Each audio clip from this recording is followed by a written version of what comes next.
Good morning, children. Today we will do sentences, third part of sentences, imperative or command sentences. Two parts we have already done.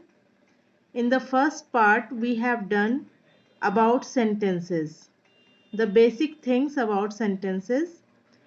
In the second part, we have done statements and question sentences.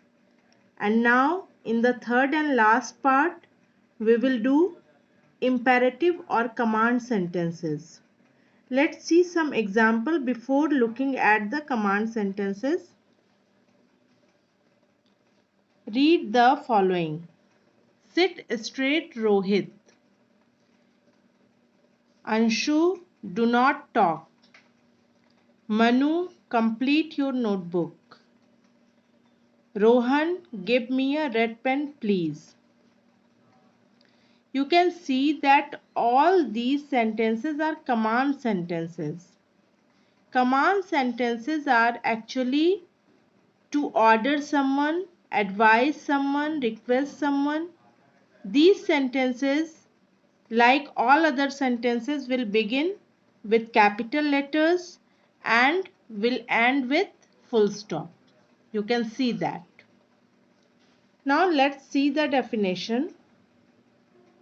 You can learn it or copy it, note it down in your copy. A command sentence either gives a command, offers an advice, or makes a request. Get out of the room. This is command. Command means order. Sit down. This is also a command sentence. Keep your surroundings clean. This is an advice.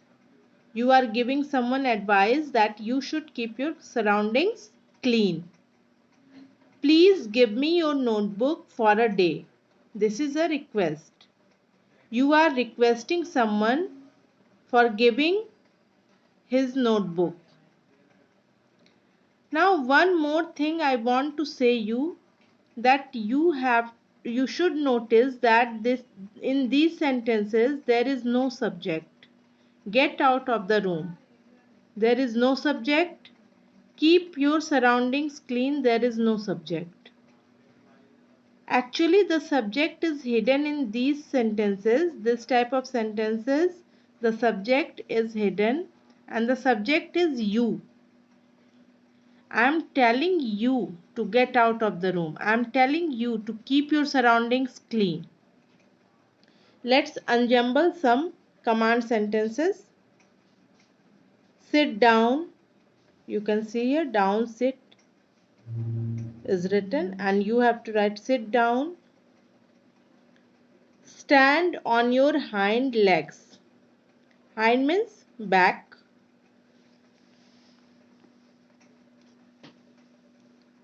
Bow to the spectators.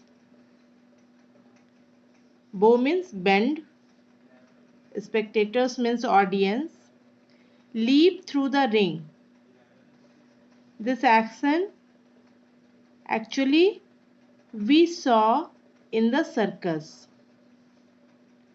Mount the stairs. Mount the stairs means climb the stairs. And now the next worksheet, you can see here some signs are given. These signs you must have been seen at the corner or in the side of the road. You have to write the meaning of these signs. First is already given, do not blow the horn. Second, do not smoke. It means use dustbin. This is walk on zebra crossing. This is do not waste water. This is heavy vehicles not allowed.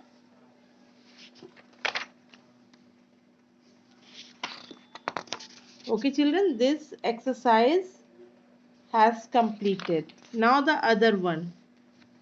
Read the following situations. Write advice or suggestion that you will offer to your friend in such situations.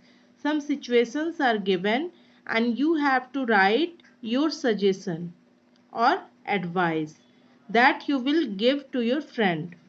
First situation is given and the advice is also given. Situation is your friend is running high fever. Means your friend is suffering from fever. You will give him the advice, consult your doctor.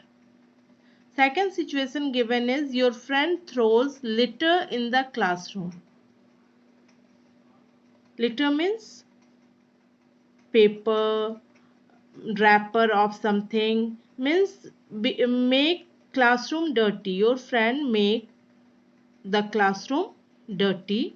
Then what will the suggestion you will give?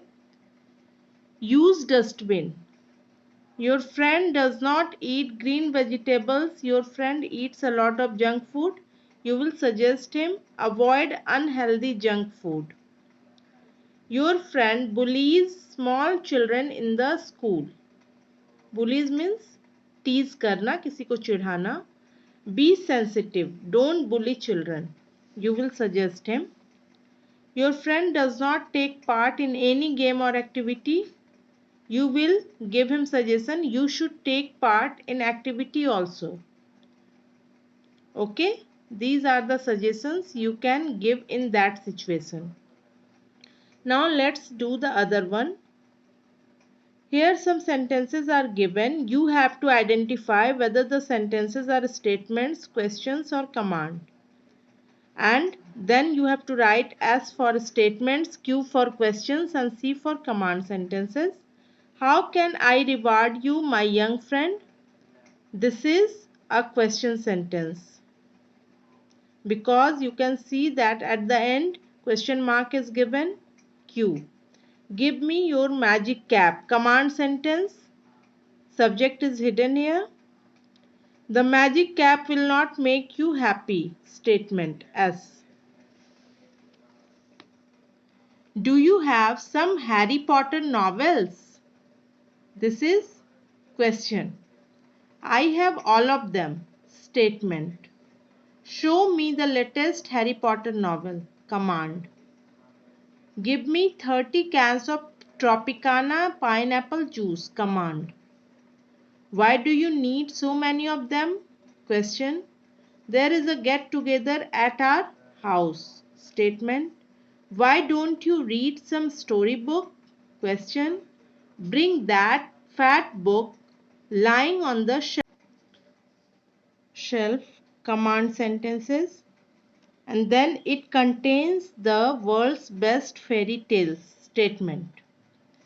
Now rewrite the following story using capital letters, full stop or question marks wherever necessary. Children, here one passage is given and you have to rewrite this passage using capital letter, full stop and question mark wherever it is necessary. Let's do it. A hawk. A will be capital because it is first letter. A hawk was trying to catch a pigeon, full stop. Then after full stop, the first letter will be capital J. And then after hawk, here just then a nobleman captured the hawk, full stop. After full stop again, capital T will be capital. The helpless hawk pleaded to be set free, full stop. Why should I set you free? W will be capital and then question mark. S will be capital after question mark. Said the nobleman, full stop. I have never harmed you. I will be capital then full stop. After full stop W will be capital. Why then do you want to harm me? Question mark. 2. T will be capital. To this the nobleman replied, comma, and then H will be capital within inverted comma. H. Has this pigeon ever harmed you in any way? Question mark. The hawk. T will be capital. The hawk realized its mistake and apologized to the pigeon and the nobleman. Now this lesson is complete, children, and hope you understood this lesson and all the exercises of this lesson. Subscribe my channel, like it, comment on it, share it with your friends, and don't forget to press the bell icon so that you can get the notifications of all my videos. Thank you.